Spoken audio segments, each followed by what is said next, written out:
Ensonga z'omuyimbi Chozeni Becky ne Ba Amiri Eddie Kenzo ne mukyala we Honorable Nyamutolo babituddemu ogenda kubanga obifuna maaso awo. Alien Skin naye si birungi n'akatono. Calvin Kayanja ayongedde okumulabula ogenda kubanga nabyo obifuna maaso awo. Ebigezo by'abaana ab'ekibiina ekyomusanvu bikomyewo era nga wamma abaana bakoledde ddala bulungi. Mugamba mutya, mwasiibye mutya bantu bange? Kansuubire nti muli bulungi ba mikwano nga enkola yaffe. Mbasaba video no mujimpe like era nensaba gwe wenna atanaba kusubscribinga wano ku Suvia News Extra nti mukwano subscribinga era onyigane mu notification bell mesubwanga byonna byemba nteekayo wano ku Suvia News Extra. Nenyonga okusabirako mu mwenna abalwadde abakosefu ntisaba ekisa kya Mukama ate kibatuukeko ba mikwano. Sheikh Ashraf Dembe omusomi w'edduwa akola ku nsonga z'amaka oyagala kufuna butuuze bweru business zo nga tezitambula bulungi obanga gwe ogobye ku by'okugenda ebweru mukwano nga bakulya buli sente zoba oli mu Uganda oba oli bweru nginenge emirimu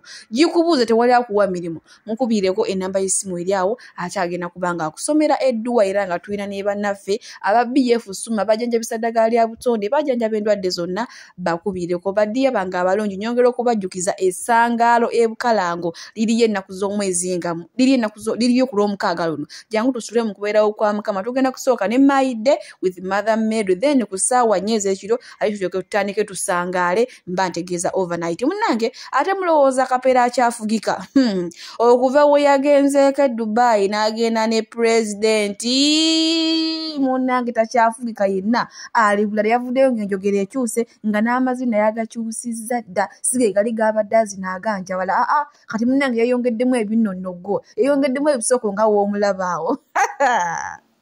weyagale munnange nga bwe nkuzaako eno ewa zambi wa Shifra munnange abadde agenzeeko mu kyalo ndowooza ng'agenze kukyalira ku bazadde ate olowooza amalasita tebagasaze enviiri taata waazisaze nga kwatadde n'okumulangira ebigambo ebiyitirivu ennyombu tebalina kye bakola mu Kampala wabula okuggyako okugula obuguzi b'amalaaya bingi era agambye singa ofa n'ovaawo abaana bange abategeera baafa kyokka mbu ekisiru ekitalina magezi kyo ne kisigalawo omusajja mukambwe bana akatambi kalina mu maaso wannammwe ate mwirabireko ebintu nga ebigenzo banange abaana twayise bulungi eri abazadde baffe buli weeyisa obulungi n'omuzadde asanyuka kimuwa amaanyi katusooka olaba ono enviiri bazisazisizza kambe kaso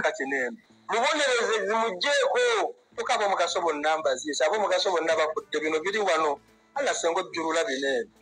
zimugje ayakuddayo ku kibuga abagamba ate ab'omukyalo muzeeyi mukambwe biri ebyo babiwulire gula buguzi b'amalaaya gula buguzi b'amalaaya bino mugulu munnange tiyegwa ati wangamba ye musikaawo ani ng'onaasikiraani oli eyafa wabikyusa oli eyafa yali ayina okusika naye ko omusazeko enviiri ajattegeera kino ngamba ala senga akijjulula bujjuluzi kinene amaviiri gamulinga agaviiri gamulinga gabalalu enviiri zabalasita abazaagala nnyo omukwasa oti omuzimu zimusalako ati nomanya nakwokya byokye agakyagala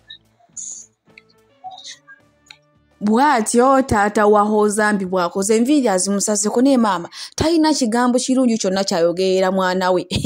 bannange bantu bange tuleme okunyiizanga bazadde baffe kubanga tumanye abazadde be bakatonda b'oku nsi buli omuzadde bw'afukamira n'agamba nti Suvi mwana wange beera bulungi era obugenda kubeera bulungi naye buli w'omunyiiza emikisa giba mitono byebyo ebyange nze nkongeddeyo ate ewalirya Jasmine ono munnange finally akayimba ke kamaze ne kafuluma nga akakozeemu video akayitibwa Neemanyi bannange kanyuma bitya agambye nze gulaba wano nina ekkenda abasajja mbakaabya bukaabya simanya nange Mukama yampunda yampa akabina akayimba kali eri kwegamba ye yasazeewo ku luno kweyimbako bweyimbi tiwali kye yeerekeddeyo gwena akagala osobola ogenda wali ku YouTube ye ate n'okasaakingako sigenda kulwisa era nga olunaku olwaleero ebigezo by'abaana P7 munnange bikomeddewo ddala ngenda kuba nkutuusaako abamu ku baana ate abakoze obulungi naye nga Minisita Jennifer Kataha Museveni munnanga avuddeyo n'ategeeza abazadde bonna ab'abaana abagudde ebigezo abatayisa agambye nti abo abaana temubakuba temubakambuwalira nti ate temubatwala mu bintu by'emikono mubazzeemu basome badde mubatule ekibiina ekyomusanvu akiyisiko mubaggyeko emikono nga bakomye nga mu siniya ey'okuna nti kubanga ennaku zino munnanga atasomye ayisibwa bubi nnyo nnyo so abaana temubakotogera bibadde bigambo bya maama Janet Museveni era nga ye bambi Fresh Kid omwana akoledde ddala afunye aggregates 11 kati kali banange singa ne champion oguddo singa ali ne skin yamuleka naye nagina ne yesomera wali ku Kampala Parents omwana omukisa yali agufunye ne munange ebintu ne bifiirawo we swi lwakuba munange twebaza mukama nti yamala n'amutemera ekkubo n'afuna mami gadgets naye baaba webityo sigenda kulisa era nga nkubuze butereevu ne Bad Black munange ono omwana waffe Jona anti ffe bamaama ba online mothers avuddeyo n'atutegeeza nti omwana wammwe munange akoledde ddala bulungi era nga ye afunye 9 era ng'oluzungu alukozeemu 2 math n'akolamu 3 SST 2 science 2 bannange omwana waffe akoledde ddala bulungi era Bad Black agambye bamaama mwebalire ddala okwola essanya erimuliko mbufunze lyamwokiwagonja okitegedde ekintu ekyo era nga si yeyeka wamu ne bebi waffe onononga wa Neila Ali naye bambi akoze bulungi era ye afunidde ddala 10 bannange bulijjo Neila Ali alina omwana omukulu bw'ati naye nga byebyo bannange baana mwenna bakoze mwebalire ddala kukola bulungi mwebalekeera mwebale empewo y'okumakya omanyi si byangu kati wali abale abakaaba abagudde nenga munange mama waffe omulungi Janet agambye abaana ati mbavuma sigenda kulisa era nga nkuvuze butereevu paka wa Princess Amira yaba oluyimba lw'omwana kana akayimba ka Princess Amira akaliko ke yayimba nga alinga ng'omunaku wavunga agamba nti kale munange ezo omusajja yanjagalanga bwendi tegamba ye teyaluubira kintu kya ssente akayimba sikake akayimba kwono omwana gwenda beera avuddeyo ng'ayagala buyambi munange mumulwanirireko Princess Amira amudduza oluyimba lwe kubanga agambye nti family gwe tunuulidde yekka alinga kati ka kibiiti ye byonna ye sabbuuni ye mafuta ye munnyo ye mmere ye kusasula ennyumba mu kika kyonna mulina maaso wano ye kennyini ng'abyeyogerera Princess Amira munnange wanange oluyimba lwenninamu essuubi lwensuubira okunkyusiza ku bulamu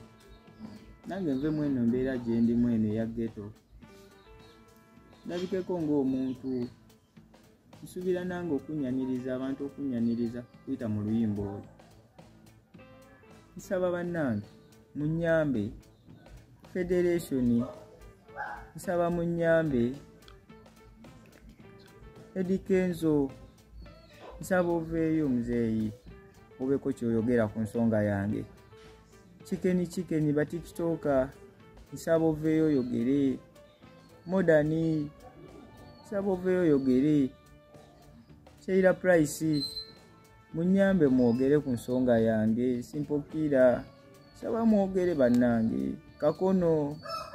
buli ayina ku ddoboozi esobola otuusa eddoboozi lyange omulanga gwange eri omukyala Princess Amira aveeyo anyambe kubanga ndi mukuyagga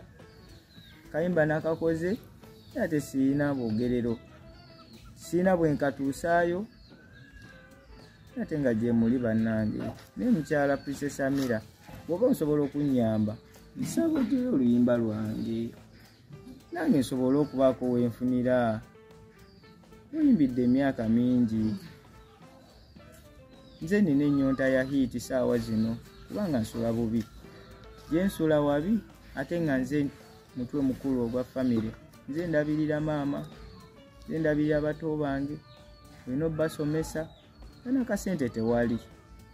nsaba kuyambibwa baganda bange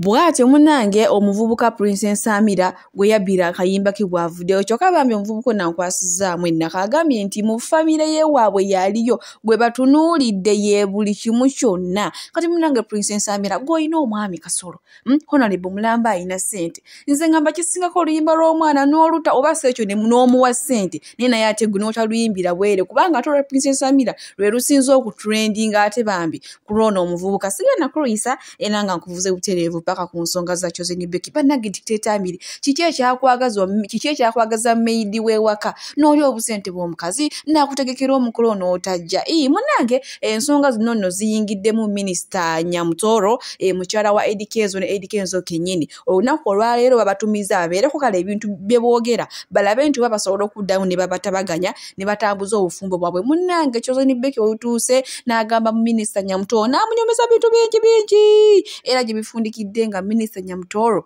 avuddewo akaaba bukaabi ate bannange bawalamu abakyanoonya mwegenjerezanga nnyo abasajja abeefuula abangu abasajja abeera beesesaasesa mu bantu ewaka babeera bakambwe Chosen Beki avuddewo munaaki nga byonna bigambye Nyamutoro ne Eddy Kenzo naye nga bonna banyeenya mutwe kati simanyi oba kiki kigenda kuddako naye nga nze nkuvuze butereeva ate paka wa TikTok Zaira Baby olunaku lwaleero abaddewo ku press conference eya Rito Boss jjukira ayinayo show ennaku z'omwezi nga 14 ku lunaku lw'abaagalana guno omwezi ogwa February naye maama tolowooza mukyala Henry tebamuproposinze omulundi ogwokubiri kibba bakazi ndowooza atabukidde mu public sooka labe ebibaddewo ate tusobola okweyongera ne bambika nakawala kansanyudde kabiganye tekabikkiriza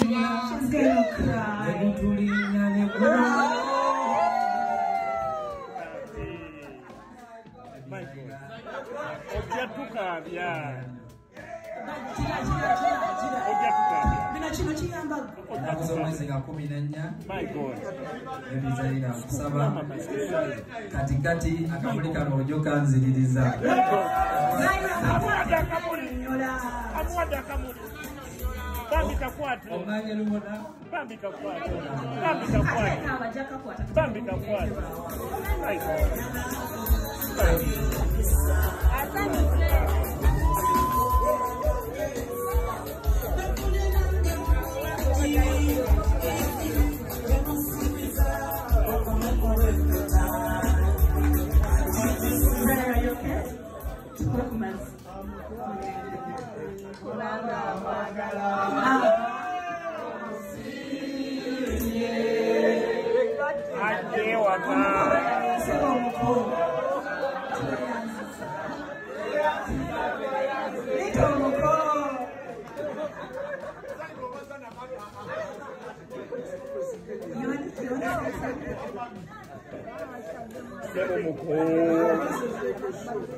Okay, just sit. Mugabe.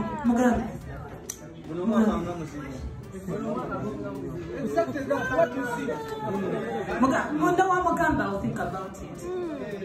I'm taken.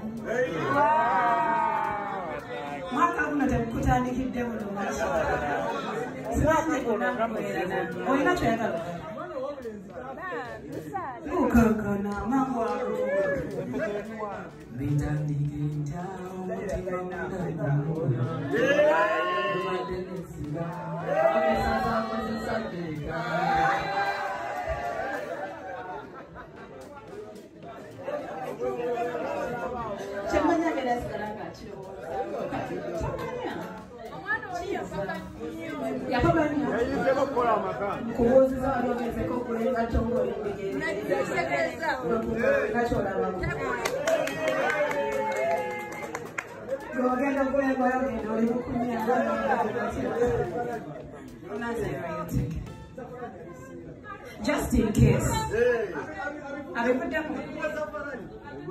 But the fun is single.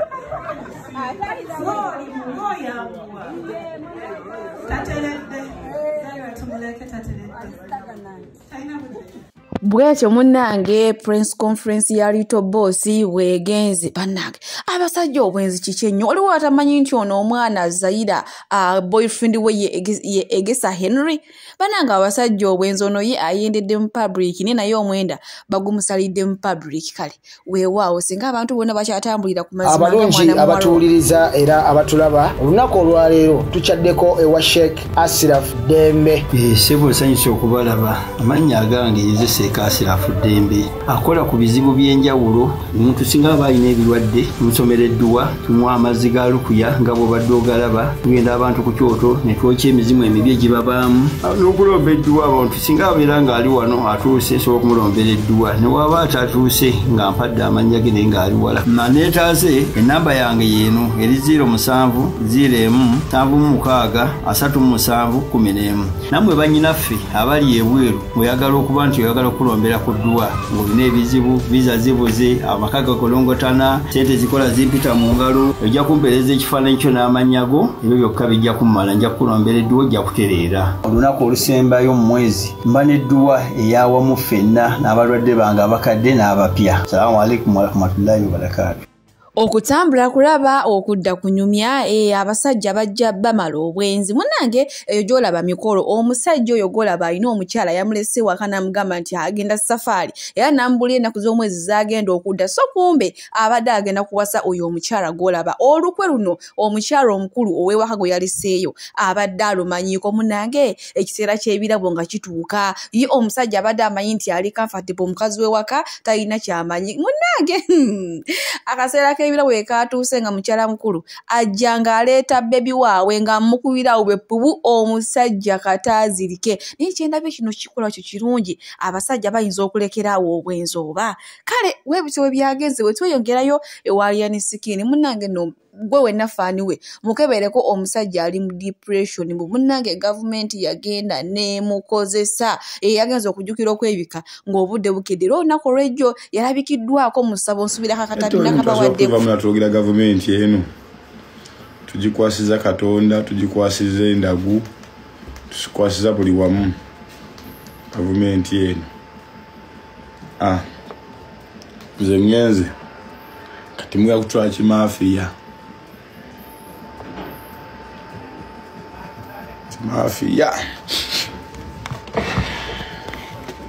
awo nno wetutuuse munnange musajja wa ttumbu bamukozesa bukozesa nga kaveera naye nga ye Calvin Kayanja amuwadde amagezi amugambye nti eyo depression gy'olimu mukwano giveemu genda okole si gwe wekka gwe basoose okukozesa ne bamala ne bakwefuulira genda otandika okola otambuze obulamu bwo. Calvin Kayanja ngenda kubanga ate mubalekerako era nze ba mikwano kamba sibulire wano omukama abampeere kyonna kye musinga okwagala nenga abantu balina obulumi ku mutima nawulidde Frank Abahwan nga naye nga totola ebibi ali skini bwakomye abenaalemu ne booking n'ozisazaamu nze ndowooza ozuukusebukedde olunaku lwe walina okugoba ebyobufuzi mu bizinensi yo lwe lunaku lwe mwagenda ku State House Museveni n'abasiibula nga tabawadde wadde transport yabaleese. Ekyo kyali kikumala okutegeera nti ssente zoonoonya bannayuganda bazirina beetaaga music wo na concentration na kubayimbira bye baagala. Alyanski teweetaaga munnabyabufuzi kukyusa bulamu bwo. Katonda yakublessinga omukisa ogulina. Ebyobufuzi simanyi kiki ky'obinoonyaamu nga toli munnabyabufuzi olaba kye bikukoze. Kubanze nkimanyi ekikutta depression na disappointment. Wali olowooza ogenda kugwa mu bisawo. Bannabyabufuzi bonna bayuuza. Better concentrate on your music. Entale ez'ebyobufuzi zirekere bannabyabufuzi ali emisikini oli ghetto youth. Waliwo munnabyabufuzi yakuwa maiki. Waliwo munnabyabufuzi yakujja mu ghetto. Lwaki olwana entalo zaabwe? Ebizibu ebiri mwenaalemu tosobola kubimalawo. My brother. Naye nze ndabanga gwazukusenga bukedde weebakadda. Ali emisikini weebakadda. Weebakadda. Olunaku lwe wali ogobe enaalemu lwe lunaku lwe mwagenda mu State House n'ovaayo engalo ensa. Nze mmanyi Bebekulu ne Kamiliyoni n'abayimbi bonna abajoyininga enaalemu kye bayitamu. Buuza Ronald Mayinja. Tebaagala kukugamba. Tebaagala kukutiisa. Naye nze nkimanyi nti ekikono ekiri awo mu ofiisi ya muzeeyi. Abantu bali awo balinga abaakowadda muzeeyi naye ng'ate b'olina okuyitamu. Tebaagala mukoledde kalungi. Abantu b'enaalemu bawalana nnyo omuntu alina kyakoledde muzeeyi. Gw'omalewo obucupa. Alyansikini omalewo obucupa omanye ababufunamu. Omanye ababufunamu.